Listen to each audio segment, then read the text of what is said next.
Hello all, అందరూ ఎలా ఉన్నారు? నా పేరు ఇందు. నేను మా మరదలు కలిసి కొత్తగా వదినా మరదలు అనే యూట్యూబ్ ఛానల్ స్టార్ట్ చేసాం. యాక్చువల్గా ఎప్పుడో స్టార్ట్ చేద్దాం అనుకున్నాం, కానీ ఇప్పుడు కుదిరింది. మీకు తెలిసిందే కదా, వాళ్ళం ఏదేదో చేసేద్దాం సాధించేద్దాం అనుకుంటాం, కానీ మన చుట్టూ ఉన్నవారు సొసైటీ ఏమనుకుంటారా అన్న భయంతోనే కదా ఎప్పుడు మన లేడీస్ ఆగిపోతూ ఉంటాం. అలానే మేము కూడా ఎప్పటి నుంచో యూట్యూబ్ ఛానల్ అనేది స్టార్ట్ చేద్దాం అని అనుకుంటూ ఉన్నాం, కానీ సొసైటీ మీద ఉన్న భయంతో ఆగిపోతూ ఉన్నాం ఇప్పటికీ. కానీ మేము ఇప్పటికీ రియలైజ్ అయ్యి ఏమైనా సరే స్టార్ట్ చేయాలి, మన లైఫ్ మనకు నచ్చినట్టు జీవించాలని స్టార్ట్ చేసాం. మన ఛానల్లో ఫస్ట్ వీడియో ఏం పెట్టాలా అని ఆలోచిస్తూ ఉంటే, సరే ఏదో ఎందుకు, నేను ఒక హౌస్ వైఫ్ని కాబట్టి నేను ఏదైతే నా ఇంట్లో డైలీ వర్క్ చేస్తానో దాన్నే వీడియో తీసి నా డైలీ లైఫ్ రొటీన్ అని పెడితే బాగుంటుందని పెడుతున్నాను. వీడియో అయితే పోస్ట్ చేశాను, కానీ నాకు ఇంకా లోపల పక్కన భయం అనేది మెదులుతూ ఉంది.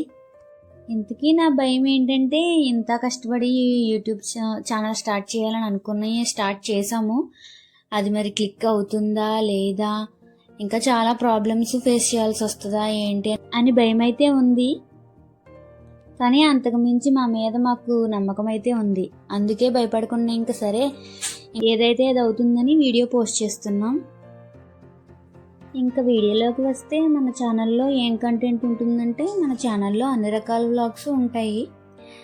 మేము ఏం చేసినా ఏం చేద్దాం అనుకున్నా అది వీడియో ద్వారా మీ అందరికీ చూపించాలని అనుకుంటున్నాం. మన జీవితంలో ముఖ్యంగా చిన్న చిన్న ఆనందాలను కోల్పోతూ ఉన్నాం. మన ఫ్యామిలీతో టైం స్పెండ్ చేయడమే మర్చిపోయాం వర్క్ బిజీలో పడి. ఆ రోజుల్లో అయితే టీవీలు ఫోన్లు ఏమీ లేని రోజులే బాగుండేవంట, పెద్దవాళ్ళందరూ చెప్పుకుంటూ ఉండేవారు. అందరూ ఆరు బయట కూర్చుని వాళ్ళ సమస్యలు చెప్పుకోవడం, కష్ట సుఖాలు పంచుకోవడం, ఏదైనా ఒకరికి ప్రాబ్లం వస్తే అందరూ ముందుండేవారంట. కానీ ఇప్పుడైతే ఎవరి ప్రాబ్లమ్స్ వాళ్ళకి, ఎవరి పనులు వాళ్ళకి ఉన్నాయి, సాయం చేయట్లేదని అనడానికి కూడా సరిపోము. ఎందుకంటే ఎవరి ప్రాబ్లమ్స్ వాళ్ళకి, ఎవరి బాధలు వాళ్ళకి, వాళ్ళు ఫేస్ చేసుకోవడానికి టైం అనేది సరిపోవట్లేదు. సర్లేండి, ఎక్కడి నుంచి ఎక్కడికో మన టాపిక్ అనేది వెళ్ళిపోతుంది. ఇంకా ఇదంతా ఆపేసి మన వీడియోలోకి వస్తే, నేను నా డైలీ రొటీన్ చూపిస్తా అన్నా కదా.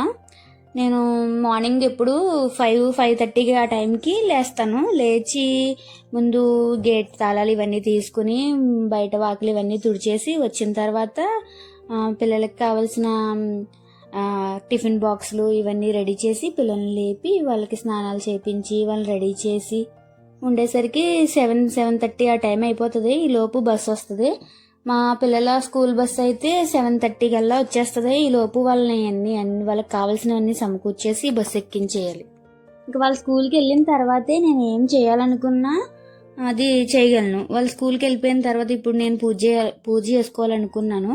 ఇంకా పూజకి కావాల్సిన సామాను ఇవన్నీ శుభ్రం చేసుకుని, పూజకి కావాల్సిన పువ్వులన్నీ కోసుకుని, తలస్నానం చేసి వచ్చి మనస్ఫూర్తిగా దేవుడికి దండం పెట్టుకుని పూజ అనేది చేసుకున్నాను. పూజ అయితే కంప్లీట్ చేసేసుకున్నాను. ఇంకా మార్నింగ్ నుంచి ఇంకా వాటర్ కానీ ఇంకేమీ తాగలేదు. నేను డైలీ అయితే వేడి నీళ్ళు తాగుతాను. ఇంకా మార్నింగ్ నుంచి ఏం తాగలేదు కాబట్టి డిటాక్సీ వాటర్ ఏదన్నా రెడీ చేసుకుని తాగుదామని, మన ఇంట్లోనే శంఖం పూల చెట్టు ఇవన్నీ ఉన్నాయి, ఇవి కొన్ని కోసుకుని వేడి నీళ్ళలో వేసుకుని మరిగించి ఇంకా అవే తాగాను. మీ ఇంటి దగ్గర కూడా ఇటువంటి చెట్టు ఉంటే డైలీ ఖచ్చితంగా తాగండి, హెల్త్కి చాలా మంచిది. సరేనండి, ఇంక నేను ఉంటాను. నెక్స్ట్ వీడియోలో కలుద్దాం. నా వీడియో కనుక మీకు నచ్చినట్లయితే లైక్ చేయండి, షేర్ చేయండి, సబ్స్క్రైబ్ చేసుకోవడం మాత్రం మర్చిపోకండి. సరే మరి, బాయ్. నేను ఇంకుంటా.